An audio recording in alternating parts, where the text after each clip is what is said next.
Hey, Michael, digitaltshirtshop.com. So I think today is June 19th, Monday morning, 2017. So here's so we've been selling a few t-shirts. I started doing a little bit more promoting on Etsy. We've had some pretty consistent sales, 1 to 2 shirts a day on both Etsy and Amazon the last little bit, which has been good. But as I was kind of perusing around the internet on Saturday, I came across a video. Uh, I don't know, because I sell T-shirts and I'm looking at T-shirts all the time. These videos that say I made 1,000 or 10,000 or $20,000 in a couple days selling T-shirts. Okay, I'm not always hook, line, and sinkered by those because I'm pretty skeptical. But I happened to watch one of the videos, um, and what the guy was saying, and I should probably look up his name. I'll look up his name and tell you his name in another late somewhere else, maybe in the notes or something like that, or another video. But what this gentleman was saying was that you can basically go to Fiverr, which we talked about Fiverr earlier. I haven't actually bought. I've tried a few times to go buy, have somebody design something, but haven't actually paid for somebody to design something yet. But you go to Fiverr, pay $5 to get them to design something for you that's nice. You go and you list it on a website like either Teespring or Teechip, and CHIP, like a chocolate chip. And then you turn around and do a bunch of Facebook advertising. A bunch of people buy your shirts, and then next thing you know, you made a whole ton of money.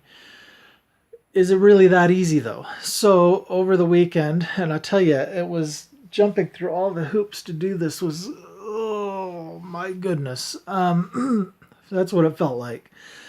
Uh, Coming up with a design that I thought was okay. Well, what I did is I took one of my solar eclipse t-shirts. I think it's relevant to the point in time we're at. I think that it's far enough out. It gives them plenty enough time to buy it for the company to be able to make the shirts and ship the shirts. Um, and then in addition to that, I thought it would cater to a fairly narrow group of people.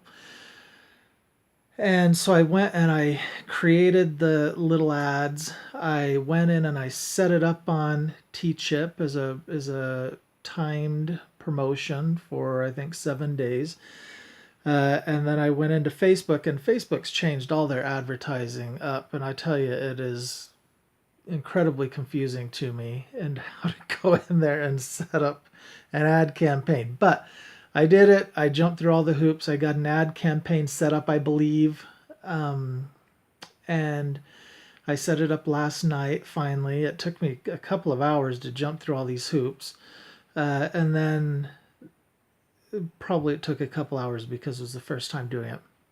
And I noticed this morning that a few people have seen the ad, clicked on the ad, and gone to the Teechip website. Now, I haven't made any sales yet. Now, a couple of things with this.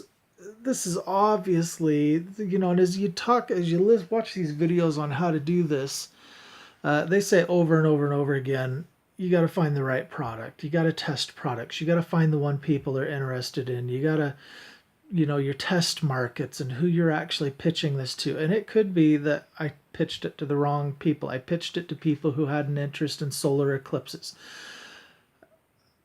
There were a couple of other science links within Facebook that a lot of people like science that I possibly could have gone to and broadened the audience, or gone a little bit more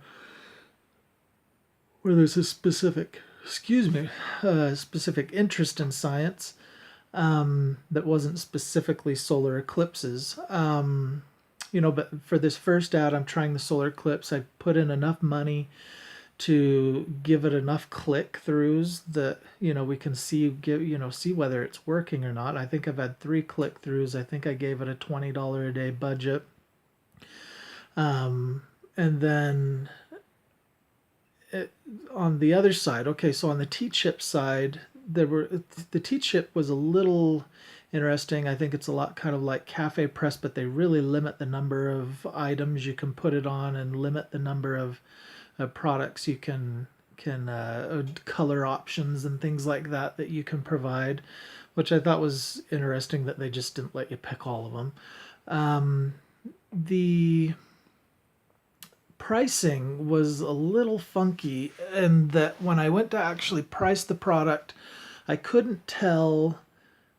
I mean, it was telling me that it was telling me that the floor was that I had to sell it for like a $23 T-shirt, but the cost of the T-shirt was only like $6, and it wouldn't let me bring that price down. It wouldn't let me bring it down to $19.99. It wouldn't let me bring it down to $14.99, even though the cost was only about $6. So on the profit side of it, it was estimating to me that I would make a mountain of profit because of the price that I was selling the shirt at.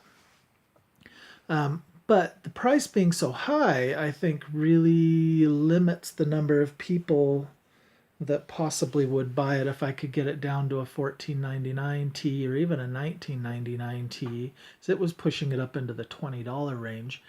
But if I could do that, I think I obviously would sell a lot more shirts than what it was having me sell them for. So, and I'm not quite sure why it was pushing the floor so high, but I guess that's what it is. That was kind of really the only funky thing about it. If I, now I guess we'll just see. I set it up for a week. We'll run it for a week. We'll see if people buy it. I might go in and play with the pricing and just bring it down as low as it'll go. Because I did try to round it to a more common price. Instead of $23, I made it $24.99. But we'll see. We'll see if it actually sells some. It had me put in goals. It said it would still print and mail the shirts even if I didn't hit the goal, which I thought was really good as well. And I don't know, possibly another sales channel. We'll see what happens. So I ended up I didn't go with Teespring because Teespring I think has more of that. You've got to sell so many units and you've got to hit that threshold before it'll print and distribute the shirts. On the other hand, on Teechip, it actually doesn't make you hit that threshold even though you're trying to hit that goal. It'll still print and mail the shirts. So I went with the Teechip instead. And per the gentleman's suggestion in the video that I watched, he had actually recommended Teechip over Teespring because the profit margins were better, and they're actually quite good. I was actually really impressed with what the profit margins were. So that's kind of what I've got this morning. I'm just in the middle of trying to mail and ship things, and we'll see what happens with this ad campaign. Will we sell a few Total Eclipse t-shirts? I'm not sure, so we'll see. Don't forget to subscribe down there somewhere. It's probably actually more on that side. Don't forget to subscribe and follow Digital T-Shirt Shop and see whether we hit T-shirt glory and sell the number of T-shirts we're hoping our business will sell. We'll have a good day.